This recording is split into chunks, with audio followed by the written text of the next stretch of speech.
il y a eu des blocages contre la loi El Khomri, tout ça, à la fac de Rennes 2. Et le mois, je crois que c'était au mois d'avril, je sais plus, où il y a eu 3 semaines de blocage de voter. Et en fait, ce jour-là, c'était un mercredi, je crois, ou un mardi, je sais plus, on a décidé de fêter ça avec des potes. Et donc, on a fait une petite soirée, pas piquer des hannetons, dans l'appartement d'un de mes meilleurs potes. Et on a fini au bar, tout ça pour fêter ça. En vrai, c'était une très chouette soirée pour célébrer les blocages contre la loi El Khomri. Et il s'avère qu'on s'est dit, en vrai, enfin tu sais, t'as plein de plots, t'as plein de trucs comme ça, tu vois, quand tu rentres à pied, genre de Sainte-Anne jusqu'à Villejean, tu vois. Comme on habitait à Villejean et qu'on avait loupé le dernier métro, on s'est dit on va rentrer à pied. On a croisé des barrières et des grosses poubelles énormes. Et on s'est dit, ça serait sympa d'apporter notre petite pierre à l'édifice du blocage, étant donné que la fac, les gens qui bloquaient avaient déjà volé toutes les poubelles du Crous et tout, tu vois. On s'est dit, en vrai, on a le cœur sur la main comme ça, tu vois. On va aller ramener des poubelles et des barrières. Et du coup, on a volé des grosses poubelles, mais qui se tirent, tu vois, genre comme ça. Vous avez interrompu?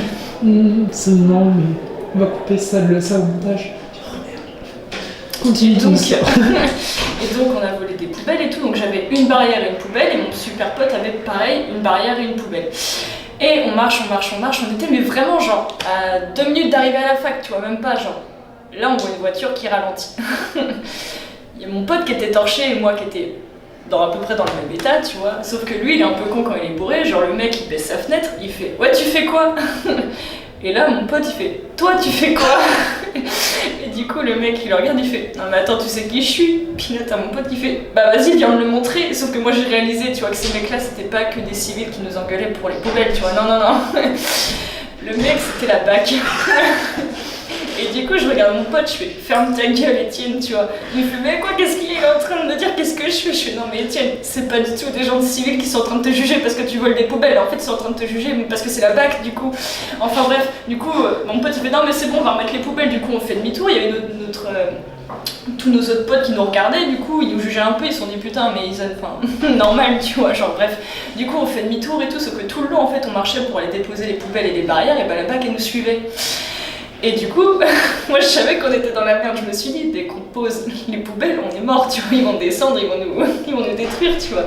Et mon pote qui était en face de moi, lui, vraiment, il parlait pas et tout, il fait, Tiffany, j'ai un plan. Et dans la tête, j'ai fait, ça pue du cul ton truc, genre, lui, c'est pas bon signe quand il dit j'ai un plan, genre, c'est jamais bon, bref. Il fait, on pose des poubelles et on se casse en courant. J'ai fait, et d'accord. C'est pas comme si on était déjà dans la merde, tu vois, bref. Et du coup, il fait, quand je te le dis, tu poses tes poubelles et on se casse. J'ai fait ok. Il me fait vas-y pose. Du coup on a posé les poubelles et les barrières, on s'est cassé en courant, on est parti se cacher dans un jardin. Sauf que du coup la BAC elle nous a suivis. On l'a entendu faire 3 allers-retours, on était dans un jardin et tout, et au bout de 10 minutes on les entendait plus, on s'est dit c'est bon ils sont partis. Sauf qu'en fait à ce moment-là il y avait le mec dans le jardin où on était en fait qui a commencé à ouvrir la fenêtre. Et du coup on en a fait merde, sauf qu'on va par où parce qu'on n'a pas entendu où la BAC était partie, on allait forcément la recroiser. Du coup on a fait un espèce de détour chez mes... je saurais même pas dire par où on est passé, tu vois, genre j'ai découvert Rennes à ce moment-là, tu vois, les tréfonds de Rennes, bref. Et du coup, voilà, la chute de l'histoire, c'est qu'on n'a pas pu apporter notre petite pierre à l'édifice du blocage et les poubelles sont restées à Sainte-Anne, voilà. Bonjour, je m'appelle Carmen. Carmen, avec un C. Pourquoi... Oui, d'accord, ok. Pourquoi j'ai décidé de prostituer?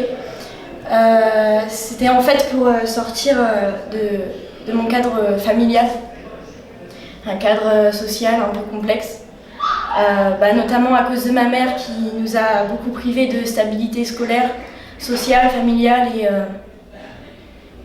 et aussi d'affection beaucoup. J'ai eu une enfance particulièrement compliquée vis-à-vis de mes parents, mon père qui est parti quand j'étais très jeune. Avec lequel aujourd'hui j'ai des rapports qui sont assez conflictuels.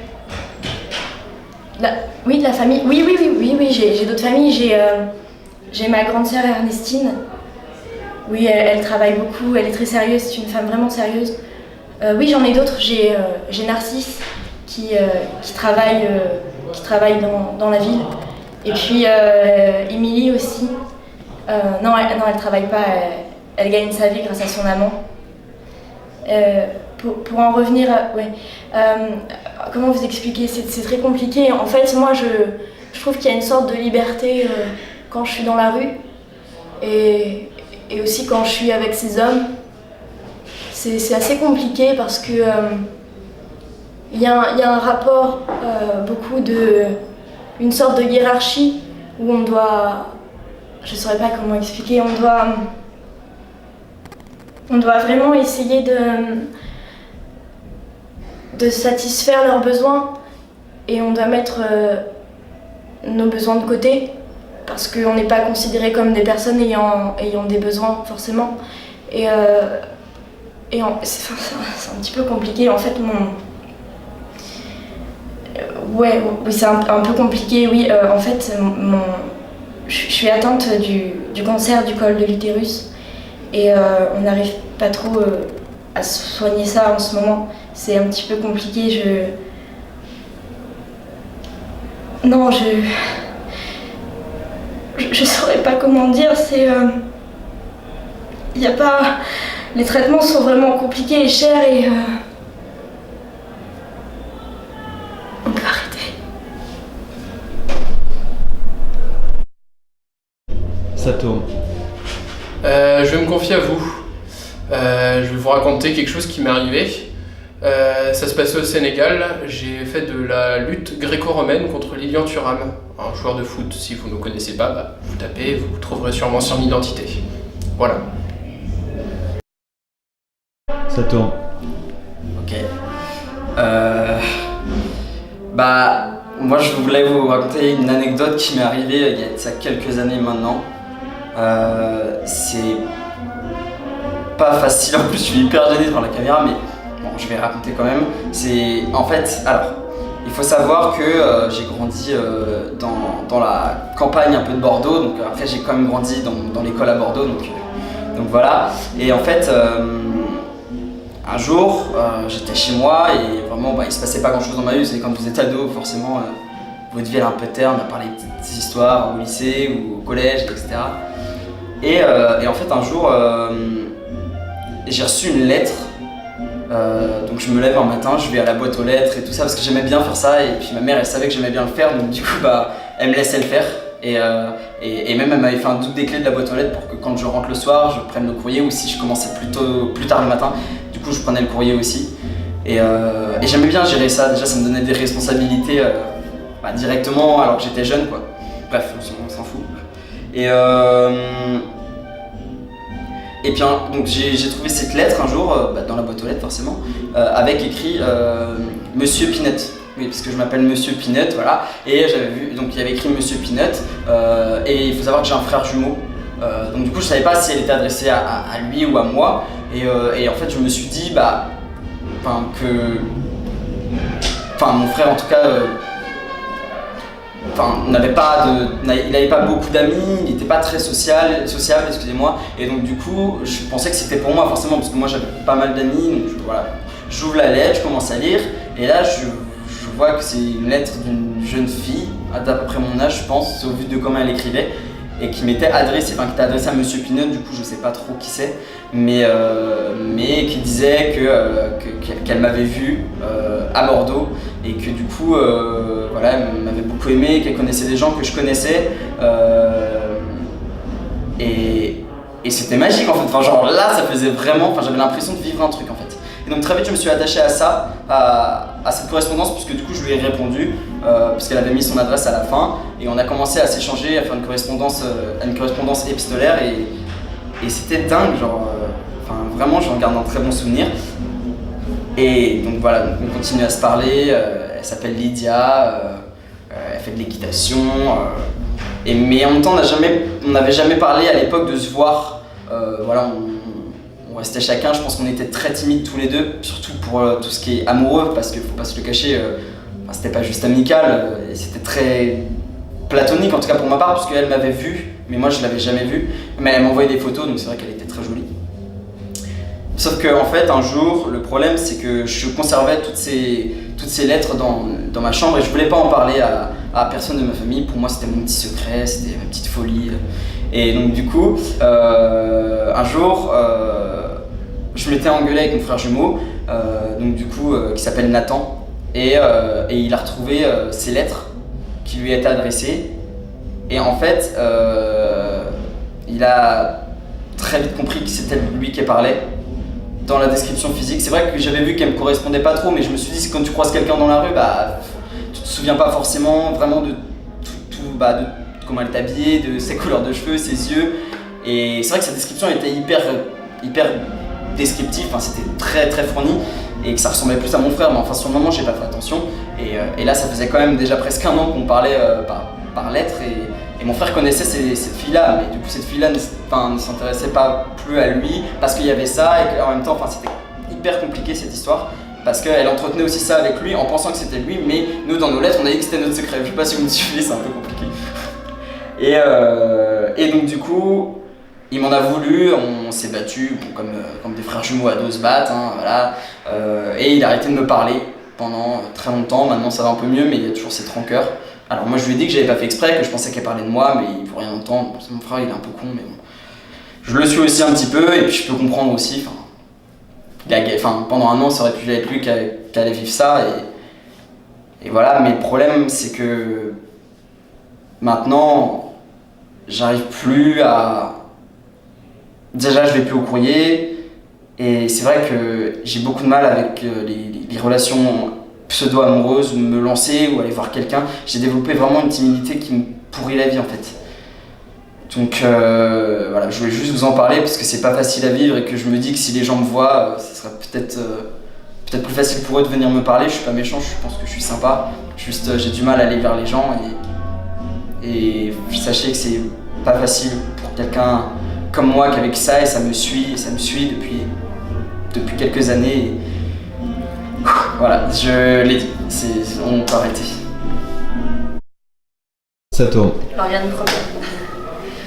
Alors, on m'a demandé pourquoi est-ce que j'étais en théâtre, alors que je ne veux pas faire de théâtre. Alors déjà, je vous répondrai que... Faut que je parle plus fort? D'accord. Déjà, je vous répondrai qu'il faut être un peu plus ouvert d'esprit, hein, monsieur Anthony James, déjà. Hein. On peut avoir envie d'étudier le théâtre sans forcément en faire, hein, n'est-ce pas? Ouvrez-vous un peu. Non, plus sérieusement, en fait, j'ai fait une licence d'histoire de l'art en arrivant à Rennes. Et après, j'ai naturellement continué en master, comme notre cher ministère de l'Éducation nous l'impose presque, finalement. Et ça m'a pas plu du tout, vraiment pas. C'était vraiment pas fait pour moi, parce qu'en master, on a très peu de cours, on est finalement assez peu encadré, et écrire un mémoire, c'était vraiment pas mon truc à l'époque en tout cas. Et donc, j'ai fait à peine un semestre, je suis même pas allée aux examens du premier semestre, et j'ai arrêté. Et à l'époque, j'ai vécu ça comme un échec cuisant. C'était une épreuve vraiment très dure à encaisser en fait, d'arrêter mon master. Et donc pendant à peu près 2 mois, j'ai cherché quoi faire de ma vie et quoi faire plus tard. Non, quoi faire de ma vie. Ça veut dire la même chose. Quoi faire de ma vie, pardon, et quoi faire dans l'immédiat finalement. Et donc j'ai fait plein de choses, j'ai cherché des stages, des services civiques, je me suis même inscrite à Pôle emploi, c'est pour dire. Je nageais vraiment, je savais pas quoi faire de ma vie vraiment. C'était très très dur comme période. Et j'ai découvert l'Arène Théâtre. Puisque je cherchais un minimum d'expérience, et j'ai découvert qu'ils cherchaient des bénévoles pour leur festival. Donc je me suis inscrite. Et j'ai découvert, quand j'ai adhéré à l'Arène, parce qu'il faut adhérer pour participer au festival, j'ai découvert qu'il y avait une autre association à Rennes 2, à la fac, Scénar. Et j'ai découvert aussi que du coup on pouvait adhérer aux 2 associations pour économiser un peu de l'argent, entre guillemets. Et donc je me suis inscrite à Scénar, et je connaissais vraiment pas du tout cet asso, vraiment. J'avais aucune idée de ce qu'il faisait comme activité. Je connaissais personne. Et en fait, j'ai adhéré aussi plus pour les soutenir qu'autre chose finalement. Et donc le jour où j'ai fait mon adhésion, c'était à l'époque un des 2 chargés de production de Scénar qui s'est occupé de mon adhésion. Un certain Alexis Fabre qui m'a fait extrêmement rire parce que cette adhésion était vraiment ridicule. Il n'arrivait pas à trouver en fait les bonnes fiches d'adhésion de la bonne année. Du coup, il a cherché pendant au moins 20 minutes, il était affreusement ridicule, c'était à mourir de rire pour moi parce que rien ne fait rire. il a fini par corriger un manuscrit l'année sur la fiche d'adhésion. C'était n'importe quoi, bref. Et le lendemain de mon adhésion, du coup, de ma rencontre avec Alexis, il m'a proposé de passer un casting pour son nouveau projet, donc une mini-série qui est diffusée dans la capsule au moment où je vous parle. Et donc ça m'a... Enfin, je me suis dit, en fait, j'étais dans une période tellement de troubles et d'incertitudes, etc., que je me suis lancée dans ce casting. Faut savoir que c'est vraiment pas quelque chose qui me ressemblait à l'époque. Passer un casting, j'aurais jamais imaginé pouvoir le faire, en fait. Et là, je n'avais tellement plus rien à foutre de rien, je me posais plus de questions que je me suis dit, allez, allons-y. Puis voilà. Et donc j'ai été prise au départ pour faire une sorte de figuration, finalement j'avais 3 répliques dans une toute petite scène. Et l'actrice qui devait jouer le premier rôle féminin s'est désistée, alors que le tournage avait commencé d'ailleurs. Et du coup, Alexis m'a appelée en me demandant de reprendre ce rôle en fait. Et complètement folle, j'ai accepté. Voilà. Bref, c'était une super expérience, donc je n'avais aucun regret. Et donc voilà, pour en revenir à ce que je racontais au début, j'ai vraiment accumulé les petites expériences comme ça pendant plusieurs mois. Et arrivé à la rentrée finalement, il fallait encore une fois que je décide quoi faire parce qu'en plus il me fallait bien un peu d'argent parce que comme j'avais arrêté mes études, j'avais plus de bourse donc plus d'argent. Et je me suis rappelé que quand j'étais en histoire de l'art déjà j'étais très intriguée, intéressée par la filière du spectacle. Et donc je me suis dit, tiens, pourquoi pas, allons étudier un autre domaine de l'art. Et alors là, la grande question c'était, est-ce qu'on prend cinéma ou est-ce qu'on prend théâtre? Et donc j'ai pris théâtre parce qu'à l'époque, peut-être quelque chose qui je pense plus maintenant, mais à l'époque, je trouvais ça en fait plus logique d'étudier le théâtre. Déjà j'en avais envie de base. Parce que je sais pas, venant d'histoire de l'art, je trouvais que c'était assez cohérent en fait, que ça pouvait être lié les deux. D'autant que j'avais trouvé une annonce par exemple pour un service civique dans un centre d'art contemporain qui mêle art contemporain et théâtre. Donc je trouvais ça assez logique et puis ça me donnait envie. Voilà.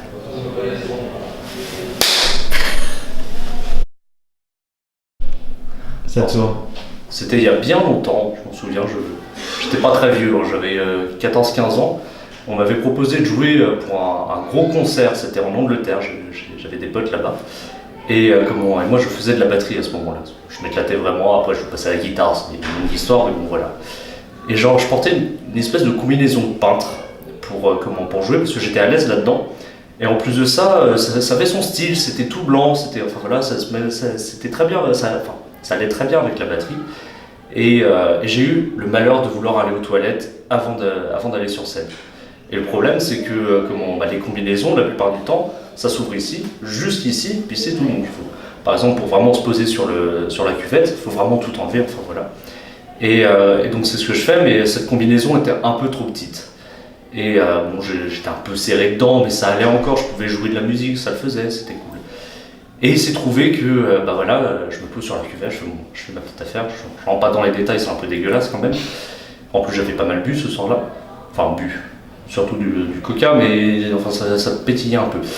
Et ce qui s'est passé, c'est qu'au moment de la remettre, donc j'essaie de l'enfiler un peu, et là, clac, et je sens que ça a déchiré, j'arrive pas à voir où. Et puis pas de miroir, rien, mais vraiment.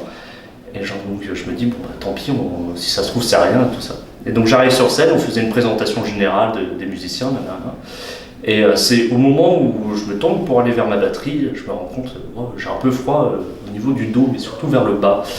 Et en fait, à peu près 1000 personnes ont vu mon cul ce jour-là, des personnes que je connaissais pas et tout ça. Et ça a été l'horreur parce qu'en plus de ça, il y a aussi le contexte que je tombe malade assez facilement, et là c'était plutôt la saison de la gastro. Et donc il a fallu que je rush aux toilettes une seconde fois, et là c'est bien simple, j'ai tout déchiré. Partie visible de mon corps, non. Partie visible de mes vêtements, oui, à peu près tout, surtout vers là à peu près. Mais j'ai aussi je me suis explosé l'anus, on va dire. Mais c'est je veux pas rentrer non plus dans les détails parce que c'est des points de suture en max.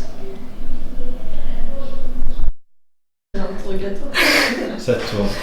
Bah en fait j'étais petite et mon frère s'était engueulé avec ma mère, du coup on était tous partis dans le bois marcher et tout, et puis il faisait très très chaud, c'était l'été et on voulait se reposer sur de l'herbe et du coup on cherchait un coin d'herbe et là je vois de l'herbe, du coup je cours et tout et là il fait non Maïs non, et là je fais un gros plat parce qu'en fait c'était une mare avec de l'herbe dessus, du coup j'étais toute mouillée, enfin je me suis enfoncée dans l'eau. Du coup, ils ont mis toutes mes affaires à sécher dans le bois et tout. Ensuite, ils m'ont portée et curieusement, ils m'ont mis les chaussures de mon frère alors que c'est même pas moi qui marchais, c'était lui et j'avais ses chaussures sur ses épaules et tout. Bref. Ça a l'air mignon. Ça tourne. J'ai envie de raconter une histoire un peu tragicomique. C'était l'été dernier, j'étais en vacances dans le sud de la France avec un ami, un Écossais d'ailleurs, il s'appelait Alan, et on avait décidé de faire du stop ensemble et d'aller là où le vent nous mènerait. Et on est arrivé, après avoir chanté le long d'une rivière, c'était trop beau, dans un petit village, c'était le 14 juillet je me souviens, et on a décidé de s'arrêter là. Et mon ami faisait de la musique pour gagner un peu d'argent. Et moi, je me baladais dans les rues et je suis tombé en fait sur un petit oiseau. Je crois que c'était une mésange. Je suis tombé sur cette petite mésange, tombé de son nid par terre. Et je sais pas pourquoi, mais je l'ai prise dans mes mains et je me suis dit que j'allais m'occuper d'elle. Alors du coup, je suis parti à la pharmacie. J'ai acheté une sorte de seringue pour le nourrir. De la nourriture pour oiseaux que j'avais mélangée avec des œufs crus et je lui donnais ça à manger dans la seringue et tout.